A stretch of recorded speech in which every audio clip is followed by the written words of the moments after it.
Welcome back sa ating channel mga kaibon. So ang video natin ngayong araw is may update tayo dito sa ating mga lagang hand feed mga kaibon. Dahil nga yung isang ibon natin dito is hindi na natin makontrol. So nag-iiba yung attitude niya mga kaibon, yung behavior niya at ugali. Simula nung dumating yung ating bagong ibon na Sun Conure mga kaibon, bali nagiging territorial siya masyado mga kaibon. And then pagka kinukuha natin, medyo nangangagat na siya mga kaibon. Ayan, talagang nilulusob niya lagi yung ating Sun Conure.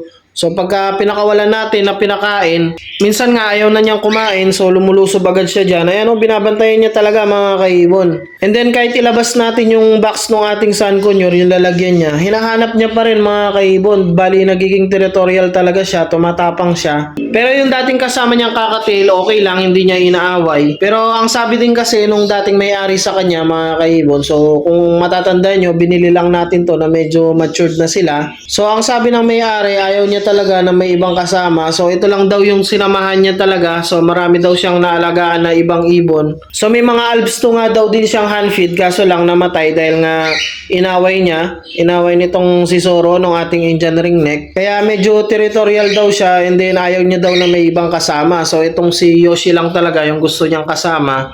Kaya ganyan siya mga kaibon. Ayan, binabantayan niya talaga pagka kinuha natin. Nangangagat na mga kaibon. Ayan, nangaaway na siya mga kaibon. So hindi naman siya dating ganyan. So simula nga nung kinuha natin yung ating Sun Conure dyan, naging ganyan na siya mga kaibon. Naging seloso. Siguro naging territorial na rin mga kaibon. Siguro nga ayaw niya na may ibang kasama dito. Pero iba kasi yung plano natin dito sa pwesto ng mga hand feed natin. Dahil nga ang plano natin dito is dadagdagan pa natin. So mahirapan tayong pagsamahin yung mga ibon natin dito pagka merong ganyan na territorial. So ayan, tignan nyo mga kaibon. Ilalabas natin to. Susundan niya yan. Ayan, hahanapin niya yan. Ayan, ayan, ayan, talaga sinusundan niya mga kaibon. Kahit saan natin yan dalhin mga kaibon, sinusundan niya. Ibabalik na naman natin dito. Ayan na naman sa likod. Ayan na naman siya.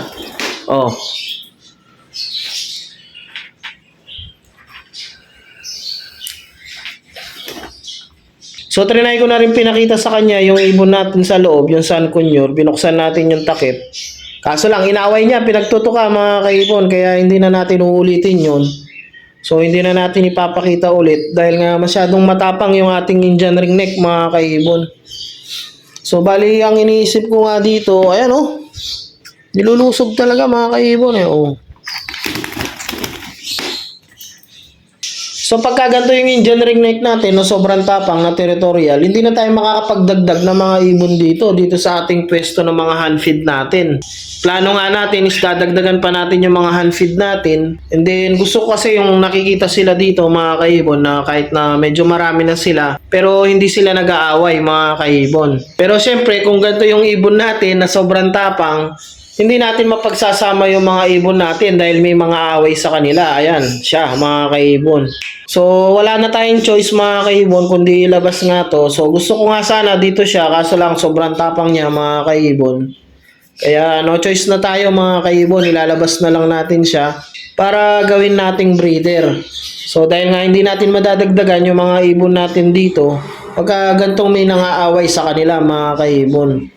So plano nga natin kahit mga Alps 2, pagka nangitlog yung mga Alps 2 natin dyan or yung mga budgie natin or parakeet, is mag-hand feed din tayo ng mga ganun. So isasama natin dito, dadagdagan natin yung mga cage para dumami sila mga kaibon. Kaso lang ang problema natin pagka may gantong ibon tayo na sobrang tapang, so lalo na maliliit lang yung mga Alps 2, mga budgie, mga parakeet. So madali niya maaaway yun, and then mapapatay niya rin mga kaibon dahil nga sobrang laki ng ibon na to compare sa kanila mga kaibon. Kaya may chance na mapatay niya yung mga ibon. So yun, bali yun na lang ang plano natin. Ilabas na lang muna natin siya mga kaibon.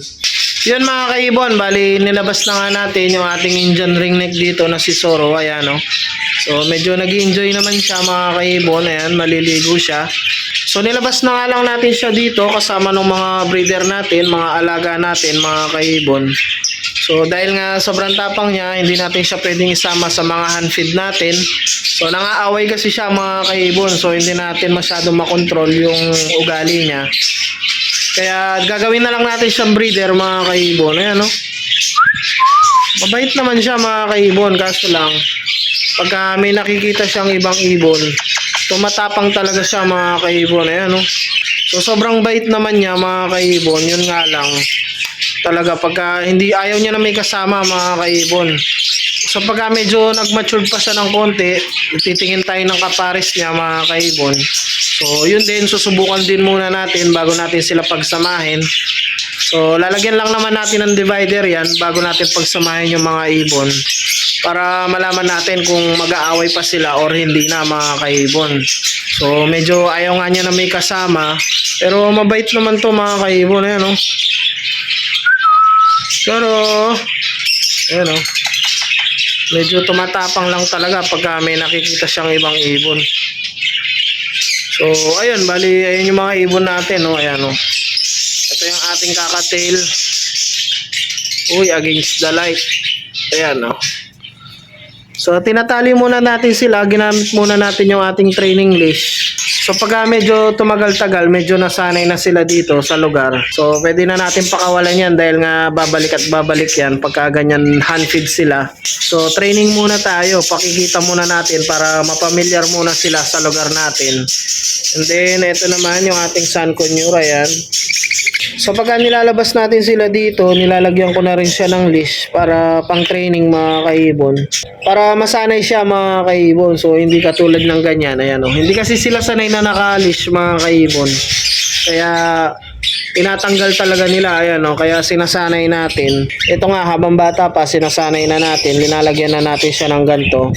Para pagka medyo malaki na, hindi niya nginunguya, hindi niya tinatanggal. So lalong-lalo na to yung ating Indian ringneck na si Zoro. Ayaw na ayaw niya yung leash mga kaibon. Nakikita pa lang niya yung leash. Bali lumalayo na. And then pagka kukunin mo na, nangangagat na mga kaibon. Kaya medyo iba yung ugali ng ating Indian ringneck dito. So gagawin na lang natin siyang breeder mga kaibon. So ayun, bali yun na yung update natin sa kanila mga kaibon. So update ko na lang kayo pagka bibigyan na natin siya ng kapares mga kaibon. So medyo mag-enjoy naman siya dahil nga maluwang naman yung cage natin dyan. Bali 2x2x4 yan na flight cage. So katulad ng mga GCC natin. So ganyan kalaki yung cage mga kaibon. So tamang tama na sa kanya yan. At sa magiging kapares niya mga kaibon. So hanggang dito na lang muna. Huwag niyo kalilimutang mag-like, share, and subscribe. And i-click na rin yung notification bell para updated kayo sa mga susunod pa nating videos. So happy breeding sa inyo mga kaibon. And ingat.